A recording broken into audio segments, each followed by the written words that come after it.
तो नमस्कार दोस्तों। तो आज हम लोग लेकर आए हैं 2 फरवरी का करंट अफेयर। अगर आप मेरे चैनल पे अगर नए हैं तो सब्सक्राइब कर लीजिएगा। वाईफाई स्टार्टिंग 7.0 पे, ठीक है। अगर नहीं है तो सब्सक्राइब कर लीजिएगा और लाइक कर दीजिएगा और कमेंट कर दीजिएगा और बेल आइकन दबा दीजिएगा ताकि आपको टाइम से टाइम आपको नोटिफिकेशन आ जाएगा, ठीक है दोस्तों। तो आज हम लोग देखते हैं पहला क्वेश्चन क्या रहा आपको इसमें।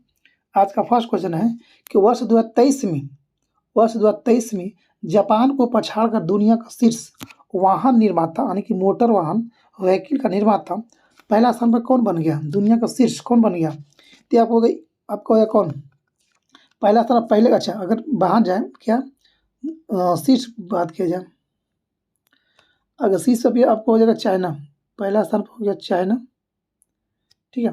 पहला था चाइना, उसके बाद आकर जापान आ गया सेकेंड पे, यानी फर्स्ट पे जापान चाइना, फर्स्ट पे आपको हो गया चाइना, फर्स्ट पे चाइना, पहला स्थान पर आपको चाइना हो गया। सेकेंड पे आ गया जापान, क्योंकि जापान पहले पे था, जापान पहले फर्स्ट पे था, अब आ गया आपको सेकेंड पर आ गया जापान, पहले पे हो गया कौन?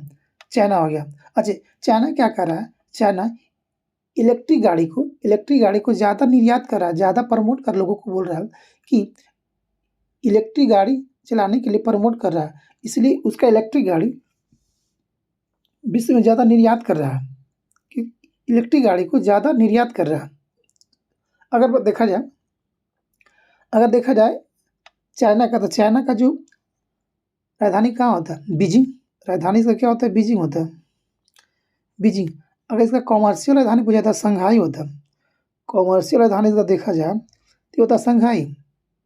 और चाइना का अगर देखा जाए मुद्रा, तो क्या होता है? रेनमिनबी, युआन भी बोलते हैं, कभी कभी हम युआन बोलते हैं, हम लोग भी, और रेनमिनबी भी बोलते हैं। क्या बोलते हैं? रेनमिनबी या तो युआन। अच्छा, अब देखते हैं कि चाइना एशिया का सबसे लंबी नदी कौन है?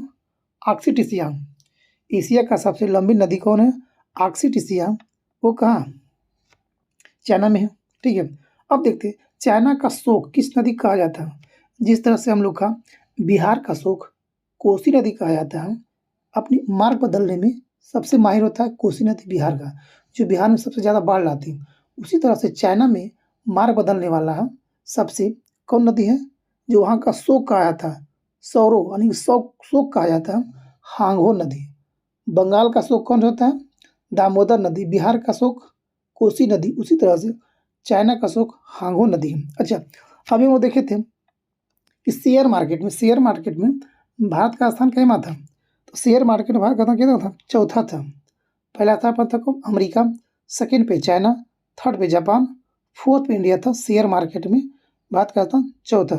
याद रखिएगा। हाँ, आगे देखिएगा, हम लोग आज देखते हैं सेकेंड क्वेश्चन, देखते हैं आज का हम लोग।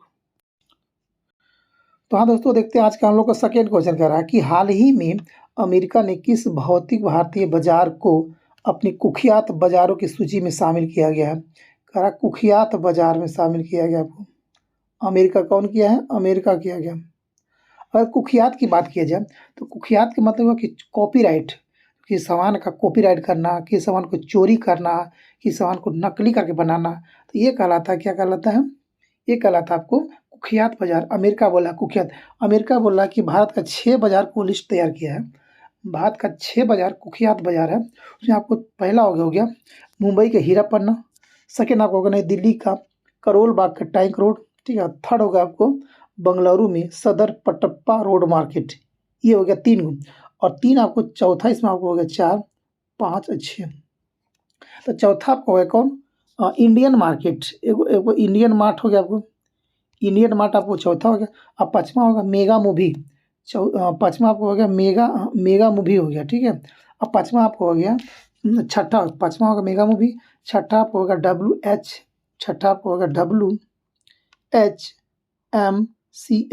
कौन? WHMCS, छठा आपको ये हो गया। पाँचवा होगा मेगा मूवी, चौथा आपको होगा, पाँचवा होगा मेगा मूवी, चौथा होगा आपको इंडियन मार्ट, पहला आपको हीरा पन्ना मुंबई वाला, दूसरा आपको हो गया नई दिल्ली वाला करोल बाग टैंक रोड, और तीसरा आपको हो गया बंगलुरु वाला कटप्पा रोड मार्केट का। तीन बाजार का, टोटल 6 बाजार का अमेरिका ने कुख्यात मार्केट घोषित किया गया है, जो जहाँ मतलब किसी भी सामान को नकली करके बेचना, कॉपीराइट करके बेचना सबसे माहिर है, सबसे ज़्यादा माहिर है ये 6 बाजार, किसी भी सामान को तुरंत कॉपीराइट तुरंत उसका है तो उसका पार्ट को चोरी किया, इसमें लगा दिया, सेटिंग करके बना दिया गया, तो ये होता है कुख्यात वजह। ठीक है, तो देखते हैं हम लोग को इनमें से एक से अधिक हो गया आपको। क्वेश्चन नंबर 3 देखते हैं आज का। तो दोस्तों आज का हम लोग देखते हैं आज का थर्ड क्वेश्चन, यानी आज का तीसरा क्वेश्चन हमको है कि उत्तर भारत का पहला मानव डीएनए कौन डीएनए बैंक कहाँ स्थापित होगा। बात आ रहा है डीएनए का, इसका डीएनए का। तो डीएनए का फुल फॉर्म क्या होता है, पहले याद करना है हम लोग को। डीएनए का फुल फॉर्म होता है डाईऑक्सी राइबोज निकुलिक एसिड। क्या होगा, डाईऑक्सी राइबोज निकुलिक एसिड होता है, निकुलिक एसिड होता है। अच्छा, अब देखना डीएनए का मॉडल किसने तैयार किया था, वाटसन एंड क्रिक। डीएनए का मॉडल किसने तैयार किया था, तो आपको हो जाएगा वाटसन और क्रिक किया था। कौन किया था, क्रिक, वाटसन क्रिक। अच्छा, तो अभी बताया जा रहा है कि डीएनए कहाँ बनाया जा रहा है, डीएनए बैंक, तो आपको बीएचयू हो जाएगा, बीएचयू बनारस हिंदू विश्वविद्यालय में। कहाँ पे, बनारस हिंदू विश्वविद्यालय में इसका डीएनए तैयार किया। अच्छा, अगर बात की जाए कि बीएचयू का स्थापना कौन किया था, मदन मोहन मालवीय, ट्रिपल एम याद रखिएगा। अच्छा, मदन मोहन मालवीय किए थे। अच्छा, बीएचयू हो गया। अब देखते हैं हम लोग अगला क्वेश्चन देखते हैं, याद रखिएगा डीएनए बैंक का बीएचयू में।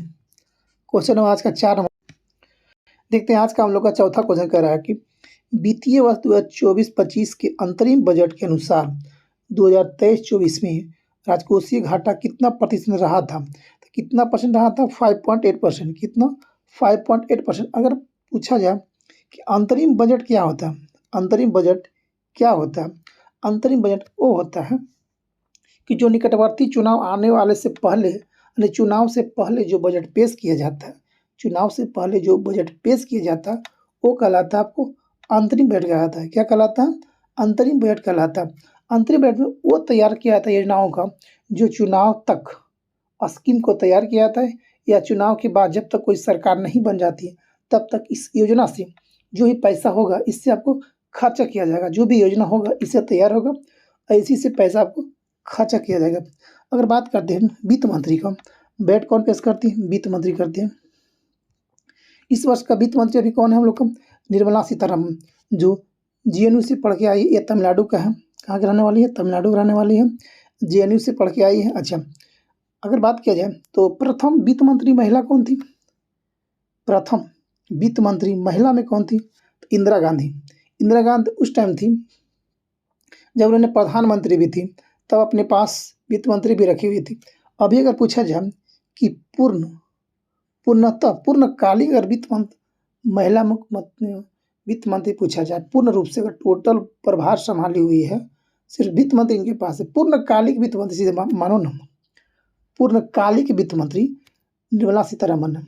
पूछा जाएगा कि भारत का प्रथम पूर्णकालिक वित्त मंत्री कौन है, तो निर्मला सीतारमन। अगर पूछा जाए कि भारत का प्रथम महिला वित्त मंत्री कौन थी, तो इंदिरा गांधी। अच्छा, अब बात आया हम लोग का निर्मला सीतारमन का, इनका बात आया, निर्मला सीतारमन का बात आया, तो ये इन्होंने 2019 में पहला बजट पेश की थी। ठीक है, इस वर्ष 24 में इनका छठा बजट है। ठीक है, छठा बजट, यानी 5 गो बजट है और ये आपका छठा बजट होगा, अंतरिम मिला के छठा बजट होगा। ठीक है, अब देखते हैं कि सर्वाधिक बार कौन बजट पेश किया था, तो मोरारजी देसाई। कितना बार, 10 बार। कितना बार, 10 बार। देखते हैं हम लोग का कितना आंसर हो गया, 5.8%। देखते हैं अगला क्वेश्चन नंबर 5 देखते हैं। तो दोस्तों ये रहा हम लोग का आज का 5वां क्वेश्चन कि 75वें गणतंत्र दिवस 2024 के परेड में राज्य श्रेणी में, किसमें, राज्य श्रेणी में सर्वश्रेष्ठ झांकी का पुरस्कार किसे मिला है।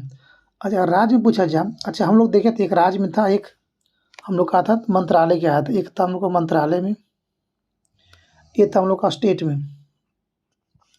तो अगर स्टेट की अगर बात किया जाए तो पहला स्थान मिला उड़ीसा को। किसको, उड़ीसा को, पहला उड़ीसा को। और सेकेंड मिला आपको गुजरात का, सेकेंड मिला आपको गुजरात का मिला, सेकेंड गुजरात का। और थर्ड मिला आपको तमिलनाडु का। ठीक है, पहला अगर स्टेट में अगर सॉरी क्या लिखा गया जी, सॉरी जी, कह रहा है कि राज्य श्रेणी में अगर ये आपको हो जाएगा मंत्रालय में। ठीक है, ये आपको हो जाएगा मंत्रालय में, ये आपको हो जाएगा स्टेट में। स्टेट में अगर पहला स्थान पर जाता है आपको हो जाएगा उड़ीसा का, किसका? उड़ीसा का। सेकेंड के अगर बात किया तो आपको हो जाएगा गुजरात का, ठीक है, गुजरात का। अगर थर्ड की बात किया जाए तो ये आपको हो जाएगा तमिलनाडु का, किसका? तमिलनाडु का। अगर मंत्रालय में बात किया जाए तो हम लोग बता चुके हैं, पढ़ा चुके हैं कि संस्कृति मंत्रालय को सबसे प्रथम पुरस्कार दिया गया था और राज्य में दिया गया उड़ीसा को दिया गया, ठीक है, बेस्ट झांकी का पुरस्कार। अच्छा, अब देखते हैं कि दोनों का थीम क्या क्या था। अगर स्टेट की बात किया जाए तो स्टेट का थीम था हम लोग का विकसित भारत में महिलाओं का सशक्तिकरण। विकसित भारत में महिलाओं का सशक्तिकरण था, इसका थीम था। अच्छा, अगर मंत्रालय की अगर बात किया जाए, मंत्रालय का थीम था विकसित भारत लोकतंत्र की जननी। विकसित भारत लोकतंत्र की जननी। अच्छा, अगर बात किया जाए इस वर्ष का जो झांकी था हम लोग का, इनमें मुख्य अतिथि कौन थे? मुख्य अतिथि कौन थे? तो हम लोग का फ्रांस का जो राष्ट्रपति हैं एमेनुअल मैक्रोन जो था हम लोग का मुख्य अतिथि था। अगर बात की जाए कि फ्रांस का भी पीएम, नया पीएम बना, इसके पीएम का नाम क्या है? ग्रेवियर अटल नाम इनका है। ये फ्रांस के सबसे कम एज के प्रधानमंत्री हैं, ठीक है। और दूसरी बात है कि फ्रांस में समलैंगिक व्यक्ति कोई पहला बार प्रधानमंत्री बना है। क्या? समलैंगिक व्यक्ति प्रधानमंत्री फ्रांस का प्रथम बार बना है और सबसे कम एज का पहला व्यक्ति है जो प्रधानमंत्री बना है, ग्रेवियर अटल। आगे देखते हैं क्वेश्चन नंबर 6। तो इसका आंसर कौन हो गया? उड़ीसा आ गया। पहला स्थान पर कौन रहा? उड़ीसा रहा, ठीक है। देखते हैं क्वेश्चन नंबर 6, देखते हैं हम लोग। तो दोस्तों आज हम लोग का रहा छठा क्वेश्चन ये रहा हम लोग का कि हाल ही में खेलो इंडिया यूथ गेम, कौन यूथ गेम, तो 24 में सर्वाधिक पदक किसने जीता है? Youth game. अच्छा, ये कहाँ हुआ था आपको याद रखना? तमिलनाडु में। कहाँ पे? तमिलनाडु में। तमिलनाडु का 3 जगह हुआ था। कहाँ कहाँ? पहला हुआ था आपको तमिलनाडु का 3 शहर में किया गया था। कहाँ कहाँ पे? त्रिची में पहला हुआ था आपको, त्रिची में। क्या पे? त्रिची में किया गया था पहला बार। दूसरा आपको जाएगा मदुरै में। अच्छा, और तीसरा किया था आपको किया गया था कोयम्बटूर में। कहाँ पे? कोयम्बटूर। पहला त्रिची, दूसरा आपको जाएगा मदुरै हो गया, तीसरा आपको होगा कोयम्बटूर में। अच्छा, इस वर्ष का जो हुआ तमिलनाडु में उसका थीम क्या था? इसका थीम क्या था? वीर बगाई। इसे बोलते हैं हम लोग बहादुर महिला। क्या था? वीर बगाई। क्या था इसका? वीर बगाई था। अच्छा, वीर बगाई। अच्छा, अब देखते हैं कि इसमें पहला स्थान कौन था, सेकेंड स्थान कौन था, थर्ड स्थान कौन कौन था। पहला स्थान इसको हो गया महाराष्ट्र हो गया। क्या होगा? महाराष्ट्र होगा पहला स्थान पे। सेकेंड पे आपका बात किया जाए तो तमिलनाडु होगा जो आपको होस्ट किया था, और थर्ड पे आपको हो जाएगा हरियाणा। पहला महाराष्ट्र, सेकेंड पे तमिलनाडु, थर्ड पे होगा हरियाणा। आप लोग लिखते जाइएगा। अच्छा, अगर महाराष्ट्र की बात की जाए पहला क्वेश्चन को, तो इसने टोटल 158 पदक जीते हैं। 158 पदक जीते, जिसमें से उनका टोटल अगर बात किया जाए तो 57 गोल्ड है। क्या है? महाराष्ट्र का 57 गोल्ड है। टोटल 57 गोल्ड, टोटल 158 पदक जीता है, ठीक है। तो हम देखते हैं अगला क्वेश्चन। इसका आंसर हो गया आपको यूथ गेम कहाँ हुआ था? महाराष्ट्र में। कहाँ पे? पहला स्थान कौन रहा? पहला स्थान कौन, सर्वाधिक पदक कौन जीता? महाराष्ट्र। हुआ था कहाँ? तमिलनाडु में। देखते हैं अगला क्वेश्चन 7 नंबर। तो देखते हैं हम लोग आज दोस्तों आज का 7वां क्वेश्चन बोल रहा है कि देश का प्रथम आईआईटी सैटेलाइट कैंपस, क्या बोल रहा है? सैटेलाइट कैंपस कहाँ विकसित होगा? अच्छा, अगर कैंपस की बात, अच्छा आईआईटी की बात किया जाए तो पहले आईआईटी कौन किया? इंदौर आईआईटी कौन कर रहा है? इंदौर। आईआईटी इंदौर है देश का पहला आईआईटी इंदौर जो है वह इसको कैंपस खोल रहा है। तो कैंपस किस जगह पे खोल रहा है, किस स्थान पे खोल रहा है, ये बात कर रहा है। तो ये किसको? उज्जैन में। उज्जैन में इसका कैंपस नया खोला जा रहा है। कहाँ पे? उज्जैन में कैंपस उज्जैन में खोला जा रहा है, ठीक है। अच्छा, अगर बात की जाए कि इंदौर में इसका आईआईटी है बट कैंपस कहाँ खोला जा रहा है, वहाँ से दूरी हट कर खोला जा रहा है, उज्जैन में खोला जा रहा है। इसका काम क्या होगा? उज्जैन जो होगा आपको उज्जैन में इसका काम क्या होगा? यहाँ सिर्फ ये होगा आरडी, मतलब आर मतलब रिसर्च, डी मतलब डेवलपमेंट होगा। रिसर्च एंड डेवलपमेंट के लिए कैंपस कहीं और खोला जा रहा है, उज्जैन में किया जा रहा है, ठीक है। तो इसका आंसर कौन हो गया? उज्जैन। देखते हैं अगला क्वेश्चन 8। क्वेश्चन नंबर 8 देखते हैं आज का कि प्रतिवर्ष भारतीय तटरक्षक बल की स्थापना दिवस कब मनाया जाता है? 1 फरवरी को। कब? 1 फरवरी को। इसको हर एक साल 1 फरवरी को भारतीय तटरक्षक दिवस मनाया था प्रतिवर्ष। अच्छा, इस तटरक्षक का स्थापना कब हुआ था? 1 फरवरी। 1 फरवरी की बात किया जाए 1977 में किया गया था। 1977 में इसका स्थापना किया गया था। 1 फरवरी 1977 को भारतीय तटरक्षक बल दिवस मनाया जाता। अच्छा, इस वर्ष जो मनाया गया, इस वर्ष का कैमा इसका था क्रम था 48 क्रम था इसका। 2024 का जो था वह 48 क्रम था। अच्छा, अगर देखा जाए तो तटरक्षक बल का हेड, अभी हेड कौन है इसका? हेड आपको हो गया राकेश पॉल। कौन हो गया आपको इसका? राकेश पॉल जो इसका अभी आपको हेड हो जाएगा। कौन? राकेश पॉल। ठीक है, तो देखते हैं हम लोग को आज का 9th क्वेश्चन। दोस्तों आज का हम लोग का 9वां क्वेश्चन है। इंटरेस्टिंग क्वेश्चन होगा, सबसे बेस्ट क्वेश्चन अगर कहा जाए तो आज का ये क्वेश्चन होगा आपका कि हाल ही में भारतीय रिजर्व बैंक ने लगातार गैर अनुपालन के लिए किस पेमेंट बैंक पर प्रतिबंध लगा दिया है? गैर अनुपालन यानी कि जो फॉलो था, रूल का फॉलो नहीं करता था। कौन सा बैंक था जो फॉलो नहीं करता था? ये आपको होगा पेटीएम पेमेंट बैंक। अगर पेटीएम पेमेंट बैंक की अगर बात की जाए तो इसका स्थापना किया था 2017 में। कब किया गया था? 2017 में। और 2024 में इसको क्या किया जाए? 2024 में आपको इसको 2024 के लास्ट फरवरी यानी कि 29 फरवरी को इसको बंद करने की घोषणा कर दी है। क्या कर दिया? इसको प्रतिबंध लगाया गया। 29 फरवरी तक इसको बंद करना होगा। ठीक है, कब? 29 फरवरी को। तो कौन बैंक हो गया? गैर अनुपातन के लिए पेटीएम पेमेंट बैंक, आरबीआई का निर्देश है। ठीक है, देखते हैं आज का अंतिम क्वेश्चन। तो दोस्तों आज का हम लोग का अंतिम क्वेश्चन और 10वां क्वेश्चन बोल रहा है कि हाल ही में विष्णु सकनान ने किस खेल में भारत के लिए पहला ओलंपिक कोटा हासिल कर लिया गया? तो अब देखना है कि विष्णु क्या खेलते हैं। विष्णु आपको क्या नौकायान है? क्या है आपको? नौकायान होगा। क्या होगा? नौकायान खेलते हैं विष्णु सकनान ने। अच्छा, ये जो 33 ओलंपिक होगा, कमा 33 ओलंपिक में आपको कब होगा? ये आपको 2024 में होगा। कहाँ पे होगा? पेरिस में किया जाएगा। पेरिस